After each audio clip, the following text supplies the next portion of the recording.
नमस्कार, आप देख रहे हैं गार्डनिंग एस्थेटिक्स। मैं हूं अनीता दिनेश। पहले आपसे एक दरख्वास्त है कि चैनल को सब्सक्राइब कर लीजिए और बेल आइकन जरूर पुश कर दीजिएगा ताकि जैसे ही मैं कोई वीडियो अपडेट करूं आप तक पहुंचा करे।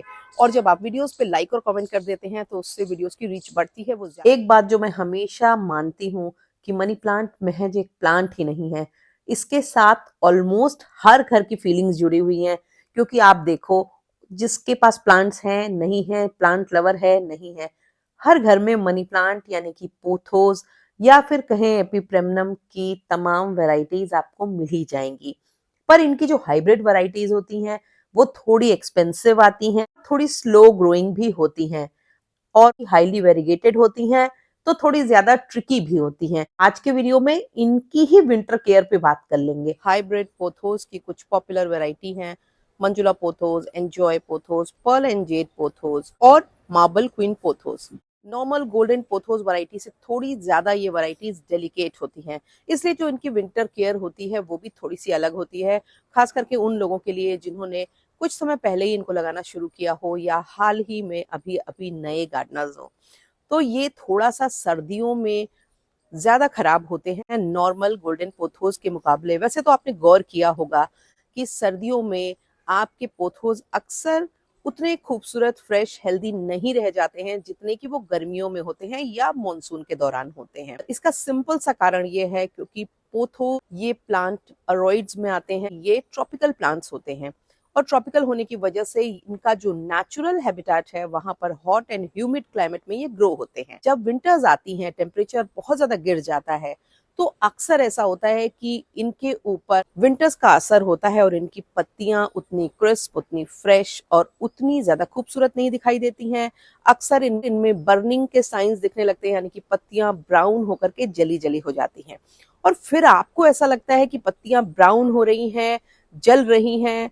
इसकी वजह से आपको ये लगता है कि कहीं ऐसा तो नहीं है इनमें न्यूट्रिएंट का अभाव है या पानी की कमी हो रही है, और आप क्या करने लगते हैं, पानी ज्यादा डालने लगते हैं और उनमें कोई भी फर्टिलाइजर ऐड करते हैं। बहुत जगह आपको मिल जाएगा कि विंटर्स में ये वाला डाल सकते हैं, विंटर्स में ये। तो सबसे पहले आप अपना ये कॉन्सेप्ट क्लियर कर लीजिए कि किसी भी ट्रॉपिकल प्लांट में विंटर्स में तो फर्टिलाइजर देना ही नहीं है, क्योंकि उनके अंदर इतनी एनर्जी ही नहीं होती है कि वो उस फर्टिलाइजर को कंज्यूम कर सकें, यूज कर सकें। उल्टे वो फर्टिलाइजर उनकी पत्तियों को फर्दर डैमेज कर सकता है, उनके रूट को बर्न कर सकता है, रूट को रॉट कर सकता है। कुछ ऐसी चीजें हैं जो पोथोस की इन हाइब्रिड वैरायटीज में आपको करनी है ताकि ये मेंटेन रहे, क्योंकि अक्सर ऐसा होता है कि इन पे मौसम की ज्यादा मार पड़ती है और अगर आपके पास एक आध पॉट में ये लगा हुआ है तो खराब हो जाता है। तो मैं आज आपको कुछ ऐसी स्मार्ट ट्रिक्स बताऊंगी जिनसे कि एक तो आपके ये प्लांट आपके कलेक्शन में बने रहेंगे और दूसरी चीज आपको किस तरह से इनको हैंडल करना है ताकि ये बहुत ही कम इनमें खराबी आए। यानी कि 2, 4, 6, 10 पत्तियां अगर खराब भी हो जाएंगी तो आप उनको क्लीन करके अपने प्लांट को टेम्परेचर बढ़ने पर दोबारा रिज्यूविनेट कर सकेंगे। पर अगर बहुत ज्यादा खराब हो जाएगा तो फिर आपका प्लांट पिछड़ जाएगा ग्रोथ में और उसको 3-4 महीने लगेंगे वापस अपनी ग्रोथ पे आने में। विंटर केयर का एक बहुत ही इंपॉर्टेंट एस्पेक्ट है कि हमको पोथोस के केस में पूरा अपना जो केयरिंग रूटीन होता है वो समर्स के मुकाबले ऑलमोस्ट उल्टा कर देना होता है। समर्स में हम इनकी पत्तियों के बेहतर कलर, बेहतर वेरिगेशन के लिए इनको ब्राइट इनडायरेक्ट सनलाइट में रखते हैं, क्योंकि समर्स में हमारे यहाँ दोपहर में तो इतनी ज्यादा तेज धूप होती है कि वो पत्तियों को जला देती है। पर आपको मैं एक एग्जांपल से दिखाती हूँ। पहले जो मैं प्लांट आपको दिखा रही हूँ ये नॉर्थ के ओपन एरिया में लगा हुआ है, इसके ऊपर कोई शेड भी नहीं है और फिलहाल अभी ये फ्रॉस्ट से बचा हुआ है। पर इसकी पत्तियों को अगर आप गौर करेंगे तो उतने ब्राइट कलर्स नहीं है। ये जो प्लांट है ये ईस्ट में लगा हुआ है, इसमें नॉर्थ वाले के मुकाबले बेहतर वेरिगेशन दिख रहा है। पर जो प्लांट मैंने साउथ में हैंग कर रखे हैं आजकल, उनके आप पैटर्न और कलर और वेरिगेशन देखिए, बहुत ही बेहतरीन है। और उसका कारण है सर्दियों में इतनी तेज धूप नहीं होती है दोपहर में भी जो आपके प्लांट्स की पत्तियों को डैमेज कर पाए, उनको ज्यादा ग्रीन बना पाए। इसलिए पूरी तरह से पत्तियों का कलर चेंज ना हो, इसके लिए जरूरी है कि आप अपने प्लांट को अच्छी सनलाइट वाले एरिया में रख दें और उसके दो बेनिफिट होंगे। एक तो आपका प्लांट खराब नहीं होगा लो लाइट की वजह से, दूसरा लाइट की वजह से इनकी पत्तियों का वेरिगेशन मेंटेन रहेगा और ये एक नॉर्मल मनी प्लांट में कन्वर्ट नहीं होंगे, क्योंकि इन प्लांट्स में जो प्रॉब्लम आती है वो आती है इनमें सडनली ग्रीन ग्रोथ शुरू हो जाती है। अगर आपके प्लांट में ग्रीन ग्रोथ शुरू हो जाए या आपको लगे कि वो रिवर्ट कर रहा है, यानी कि उसमें वेरिगेशन खत्म हो रहा है, और ये कई बार अगर आप धूप में रखेंगे तो भी हो सकता है, कम धूप में रखेंगे तो भी हो सकता है, पर सर्दियों में थोड़ा धूप जरूरी है सुंदर पत्तियों के कलर के लिए। और देखिए, इसको मैं अपने मंजुला पोथोस के एग्जाम्पल से समझाती हूँ। मेरे मंजुला पोथोस ऑलमोस्ट अभी बहुत अच्छी कंडीशन में है, इनमें सुंदर वेरिगेशन है, पत्तियां अच्छी हैं, क्योंकि ये जो प्लांट है ये नॉर्थ के ओपन एरिया में रखा हुआ है। पर देखिए, अब देखिए ये नीचे से इसमें नॉर्मल ग्रीन ग्रोथ स्टार्ट हो गई है, और ये जो स्टेम है अब ये पूरी ग्रीन होने लगेगी, तो धीरे धीरे और भी स्टेम इसमें से ग्रीन निकलने लगेंगी और प्लांट में वेरिगेशन खत्म होने लगेगा। तो फिर जब मंजुला पोथोस के नाम पर ज्यादा पैसे देके आपने पोथोस खरीदे हो, तो फिर ऐसा क्यों करेंगे कि उसका वेरिगेशन खत्म होने देंगे। अब ये बताती हूँ कि अब आप इसको करेंगे क्या। ये जो ग्रीन ग्रोथ वाला पोर्शन है, आपको इसको रिमूव कर देना होगा, काट देना होगा, और वहां से जहां से स्टेम में भी वेरिगेशन नहीं दिख रहा है, क्योंकि अगर स्टेम में वेरिगेशन होगा तभी पत्तियों में वेरिगेशन आएगा, पर पॉट में बहुत ही अच्छी वेरिगेटेड पत्तियां मेंटेन रहे, इसके लिए ये काम आपको टाइम टू टाइम करते रहना होगा, और जाड़ों में भी करना होगा, क्योंकि 2-3 महीने की सर्दियों में जब आप ध्यान देंगे तो आपको पता चलेगा कि आपका तो प्लांट बहुत ज्यादा हरी पत्तियों वाला प्लांट बन चुका है। तो ये नहीं होने देना है, और वाटरिंग के नियम भी आपको बदल देने हैं।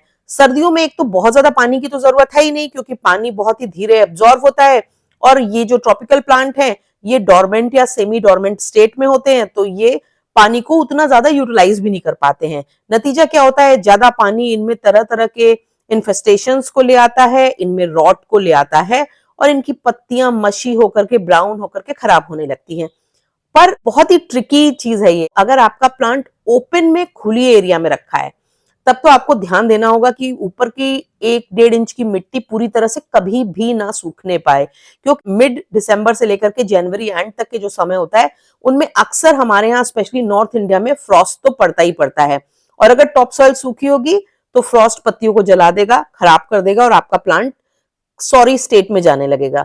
इसलिए जब अगर आपने ओपन में खुले में रखा है, कोई टॉप कवर नहीं है, तो उसकी 1.5 इंच की ऊपर की मिट्टी को कभी भी मत सूखने दीजिए, पर यह ध्यान रखिए कि इतना पानी मत भर दीजिए कि नीचे से रूट सड़ने लगे। दूसरा, अगर ये टॉप कवर एरिया में रखा है, शेड में ऐसी जगह रखा है जहां सीधे फ्रॉस्ट और ओस का असर नहीं होता है, तब इनमें पानी तभी डालिए जब ऊपर कम से कम 1.5-2 इंच की मिट्टी सूख जाए, और फिर आप देखिए कि आपका प्लांट बहुत हेल्दी बना रहेगा, क्योंकि सर्दियों में पानी लंबे समय तक गमलों में बना रहता है। पर हमारी मजबूरी ये है कि अगर हमारा प्लांट ओपन में है और उस पे फ्रॉस्ट का असर होगा तो प्लांट खराब हो जाएगा। फ्रॉस्ट से बचाने के लिए हमें ऊपर की सॉइल को गीला रखना है अगर प्लांट बाहर है। मेरे एक सब्सक्राइबर फ्रेंड ने पूछा कि उनका जो एंजॉय पोथोस है वो बहुत ही ज्यादा स्लो ग्रोथ कर रहा है। तो देखो, एक बात है कि एंजॉय पोथोस जो होता है वो स्लो ग्रोइंग होता है, और इनकी पत्तियां नेचुरली भी छोटी छोटी ही होती हैं। यही इनकी पहचान है कि ग्रोथ स्लो होगी, पत्तियां छोटी होंगी, और वेरिगेशन बहुत नीट एंड क्लीन होगा। यानी कि पर्ल एंड जेड पोथोस और इनमें जो डिफरेंस होता है वो ही यही होता है। उसमें बीच बीच में व्हाइट एरिया में ग्रीन थोड़े थोड़े ब्लॉचेस होंगे, लाइंस होंगी, पर एंजॉय पोथोस में पूरा इस तरह का क्लियर और स्पिक एंड स्पैन होगा। पर अब आप ये देखिए कि ये प्लांट खुले में रखा है, टॉप कवर नहीं है, तो किस तरह से इसकी लंबी वाली स्टेम बर्न होने लगी हैं। ये एंजॉय पोथोस थोड़ा ज्यादा डेलिकेट तो होता ही होता है, ये आपको ध्यान रखना है। और इनको मेंटेन करने का सबसे अच्छा तरीका यह है कि बरसात के दिनों में ही आप इनकी मेरी तरह से छोटे छोटे पॉट्स में इस तरह से कटिंग्स बना के, अभी भी आपको ये लगता है आपकी कोई भी हाइब्रिड पोथोस की वैरायटी मर रही है, खराब हो रही है, और पर उसकी स्टेम इस तरह की हरी दिख रही है, पत्तियां जल रही हैं, उसकी चिंता मत करो। क्योंकि अगर ये स्टेम देखो आप, इनमें हर नोड पे रूट्स है, और इन रूट से हमारा प्लांट तुरंत ही प्रोपेगेट हो जाएगा। किसी भी प्लांट को सर्दियों में मरने से बचाने का तरीका ही यही है कि बारिश के दिनों में आप उनकी लगातार कटिंग्स बना लीजिए। इन केस मदर प्लांट आपका खराब भी हो जाए, मर भी जाए, तो आपके पास कटिंग्स पड़ी रहें और आपकी कलेक्शन में से वो प्लांट खत्म नहीं होने पाए। हम सब नेचर से तो ऊपर नहीं है। कई बार ऐसा होता है आप बाहर चले गए, आप नहीं देख पाए, घर में कोई ऐसी प्रॉब्लम हो गई, नहीं रेगुलर रह पाए, या अगर आप किसी की हेल्प ले रहे हैं तो वो इंसान गायब हो गया, नहीं आ रहा है, उसके संग कोई प्रॉब्लम हो गई। सर्दियों में भी जब अंदर रखे हुए प्लांट हैं या बाहर रखे प्लांट हैं, कभी ऑफ एंड ऑन अगर मिस्टिंग कर दोगे 4-6 दिनों में एक बार, तो क्योंकि ये ट्रॉपिकल प्लांट है और इनको हाई ह्यूमिड वातावरण पसंद होता है, आसपास नमी बनी रहेगी, तो ज्यादा हेल्दी होंगे, ज्यादा खुश होंगे। और सर्दियों में वैसे भी ज्यादातर जो समय होता है वो ड्राइनेस का होता है, कुछ एक दिनों को छोड़ करके। तो मिस्टिंग को रेगुलर करते रहना और आपके हाइब्रिड पोथोस अच्छे बने रहेंगे।